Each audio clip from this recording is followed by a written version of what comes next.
Hello everybody, welcome to Crafty Soup. My name is Misty. Today I'm going to use my Counterfeit Kit to do a Christmas holiday layout.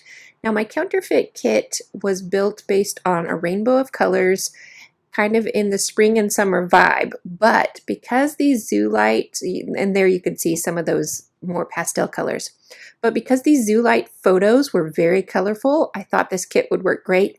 And in this kit, I knew I had this sheet of paper, which has this navy blue, which is going to be a great base for this layout. Now, the challenge there is to cover up all of those florals. And so that is the process that we're going to do today. The photos themselves will cover up a lot of the florals. However, I'm going to need to add some little borders and banners to finish up that process. And there's a piece of paper there that has those strings of lights on there, and that's going to be a design element that I'm going to pick up on later in the process. So I'm just going through my papers and finding anything that could make good little layering strips for around my photos. And I'm organizing all my papers so that I can think a little bit better. And this pink paper has a star print on it, so that was perfect for a nighttime layout. And so I'm going to use that as the basis of my title, and that photo of my daughters taking pictures out the window, because they're facing to the right, I'm going to put my title on the right side of that photo. I'm going to pause here for a quick note. These photos were taken in December of 2020. Our zoo, which does a holiday zoo lights every year, had to convert to a car drive-through zoo lights this year due to COVID safety. So I just wanted to let you know the story behind these pictures. So let's get back to the layout. So I start by trimming off the branding strip of this pattern paper, and I noticed that I had some little phrases on there that would work well as another layer to put around my photos. So I'm going to hang on to those. I've got my first photo where I know I want it to go, and now I'm sizing up my pattern paper block that's going to hold my title, and it's a good size to cover up just barely all of those florals, but still leave plenty of that navy color peeking around the edge. And then I'm just going through the process of choosing all of these patterns that can make great layering strips to go with my photos. And I really liked that camera print since my daughters were taking pictures. It worked great as a motif. And I layered that up to connect that photo and the title block.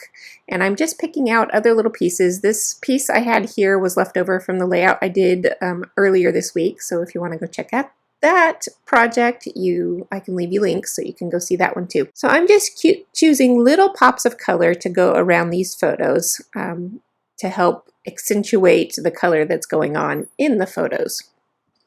And I want to be sure to leave plenty again of that navy around the edges of things so that we get the feeling of nighttime.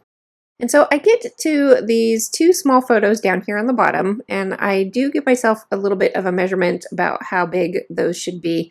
And of course, my pattern paper block didn't get cut correctly, so I hung that photo off the edge to cover up the last of that little bit of a floral element picking there.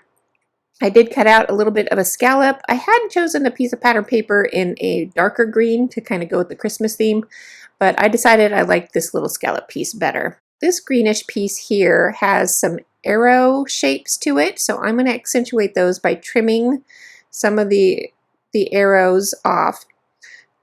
Oh, and before I layer up too many things, I did add in my stamping lines for my journaling. I covered up my photo with a scratch piece of paper and stamped right around that photo.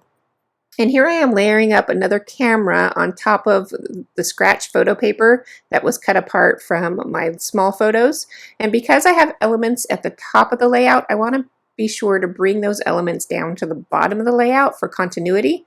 So that's why I added that camera and more of those arrows down at the bottom so that it helps tie the layout together. And here is where that kind of string of lights that I was inspired by that one piece of pattern paper came into play. So I am just punching out lots of tiny circles from all kinds of scraps that I had from cutting out these strips of pattern paper. And I am going to string those along my edge, glue them down. Once I have them all in place, I can just draw in my string to finish off that element. And actually, that's not going to be the finishing touch of this element, so we'll see that as I get a little bit farther into the layout. All right, and then I go ahead and focus on my title. I did leave that behind for quite a while because I wasn't sure what I wanted it to be yet. And so I used these bolder letters for the word zoo. And because those are pop-out letters from kind of a die-cut sheet, they have those little nubbies on them from popping them out, and I hate that. So I will either trim them off with scissors, or I'll use just a simple emery board nail file to file them off. And because I knew I was going to file these off, I chose the word zoo as the shortest word in my title to be with those particular letters. And because those letters have some gold accent to them, I'm going to keep going with the gold, and my whole title is going to read, "Hooray for Zoo Lights."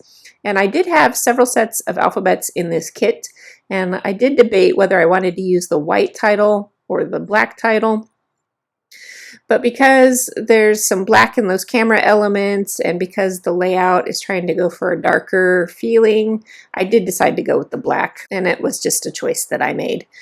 Okay, out of that leftover star pink paper underneath my title, on the back side was some moths, and I had put that paper in my kit for another layout, but I thought they were fun to add to this layout because it's at night with the lights. I thought the moths were a cute touch. I don't know that I ever would have thought about putting moths on a Christmas layout, but here we go. Okay, so here is the final touch of these light banners that I made, and that is these Nuvo drops, and they're a clear drop with iridescent glitter in them.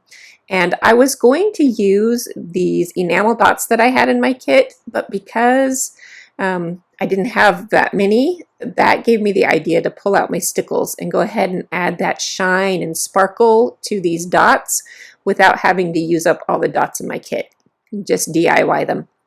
So I will show you a close-up of those lights in a little bit because it's hard to see the fun that it adds to this layout right here. So this final touch, I pulled out some of these little banners that I had in my kit, and I'm just adding some little fishtails to the ends of them so that I can add one more little bright pop of color to this layout to give it a celebratory feel. And so that is going to finish off the layout for this time. So here's a close-up of the whole page, and there's a close-up of my title. I know that word "for" is a little hidden in the photo, but it still reads okay even if you can't see that word. So here is the close-up of those light strings that I created. Now you can see on the right hand side I haven't quite finished filling in the glossy on top of them, but on the left hand side you can see the gloss and a slight shimmer from those Nuvo drops, and I think this was a fantastic fun touch that looks fabulous in person. So that is it for today. I hope you enjoyed this process. I will be back next week with a couple more videos, including Friday is my free Cut File Friday video. And since I didn't do that last month, I will have 2 cut files for you this time around. So I hope you do come back.